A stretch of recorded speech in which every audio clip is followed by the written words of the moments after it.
Alright guys, I just wanted to show you what it looked like before we tarped it. I still have to put a blanket on some of these corners here. I knew if I wouldn't film it now, I'd forget about it. But this is going from Pennsylvania down to Orlando. This is the load that's going to get me home. Kind of sucks I have to go down to Orlando and then back again.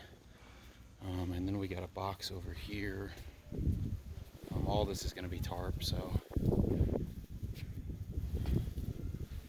But that's pretty much it. I'm going to try to hustle and get this thing done so I can get on the road and hopefully be able to spend some time at home.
Alright, so this is what we ended up with.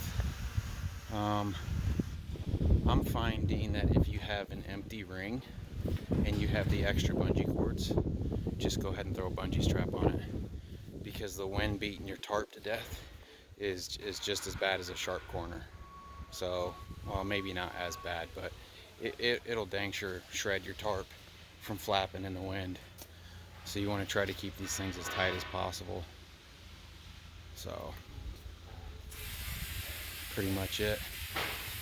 I like to V my bungees, and people can say it's outside the rub route, but DOT don't say anything about your bungees.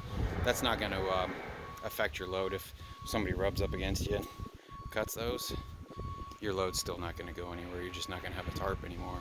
So I use those orange straps that we used on that other job to just hold down the front and the back. So, but like I was saying before, this is going from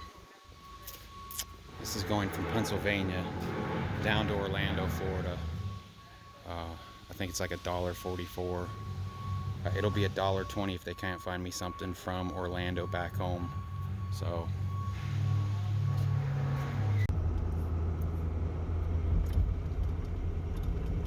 in 1 mile, turn left on Carrier Drive.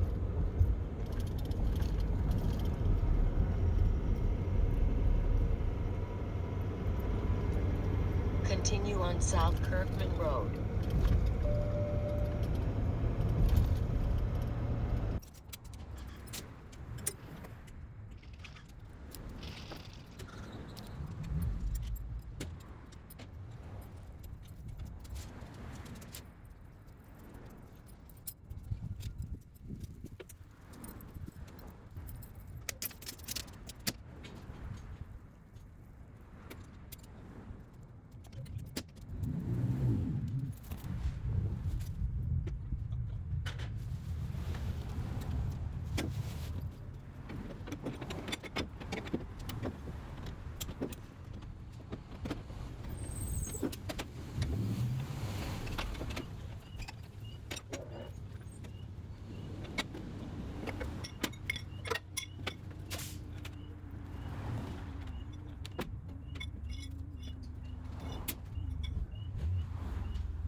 All right, so I've had some requests to see the drag car I keep talking about.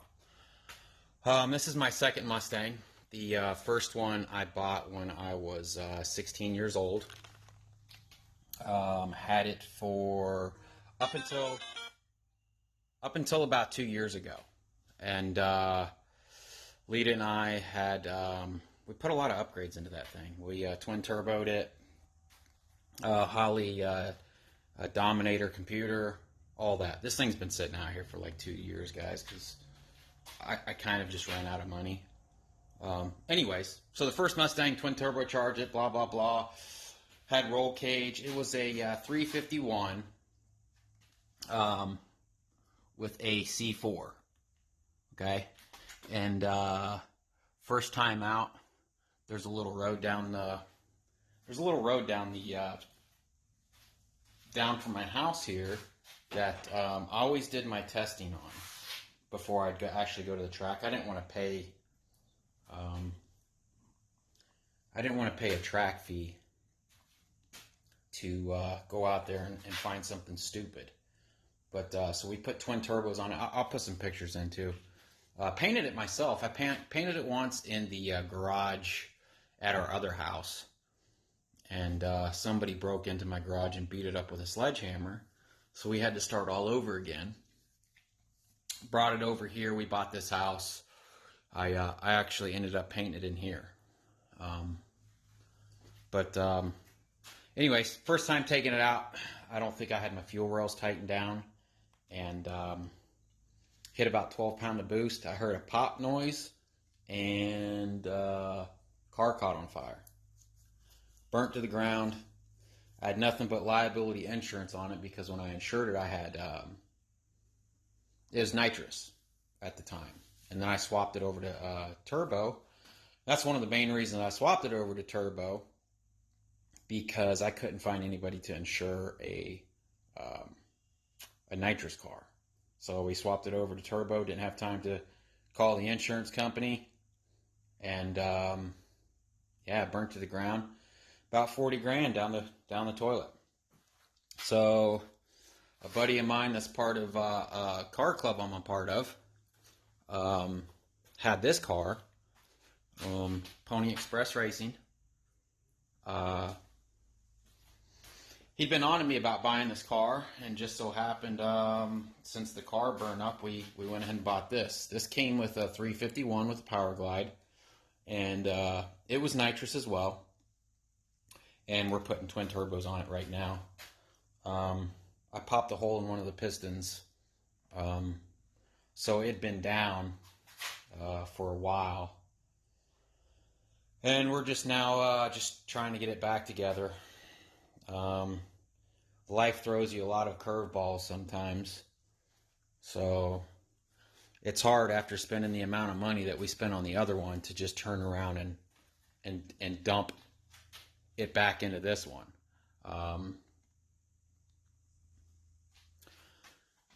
Because I'm trying to go back the same exact way, basically, that I had the other car. This has the Holly computer as well. This has a few more things maybe that is a little bit better than my other car. Power glide. I had I had the high 6 crane box. This has the crane. Let me see. I can't even remember what box this has. But my other one was a 89 GT. I had the Cobra ground effects on it and all. But I can't even remember what box. It's the MSD. Anyways, I bought the car. Been doing a lot of rewiring because whoever had it wired before, they use those house nut wire connectors, and I was like, absolutely not. So, and when I bought it, this one only had the a 6-point cage. So I welded in this 10-point cage, and I did that with the other car too. I put my cage in the other car. Actually had somebody weld that other one in, and I welded this one in. So, but this is it. Hopefully we're gonna get some bills paid off, get the trailer paid off,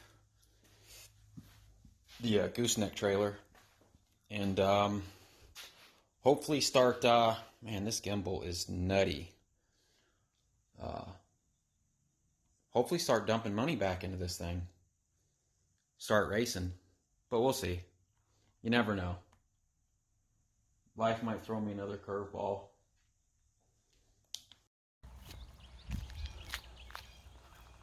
This is my buddy's truck that he just bought. This is the guy that was going to work for the company I'm working for now. But after questioning the company's insurance costs and stuff like that, they fired him. But he went with the long bed. It's a 2019 as well. It's got a good bit more room in the back of the truck than mine. This is one thing I do regret. Not getting a long bed. So, exact same trailer. He didn't put the ratchet rails on there though. Yeah, pretty slick. He had to do the pipe stakes like I do to look cool, but he made his.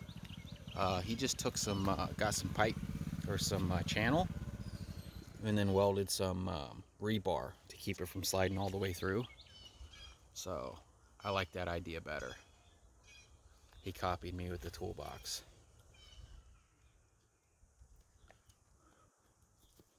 And he's got 3 extra spares. Same lock I got.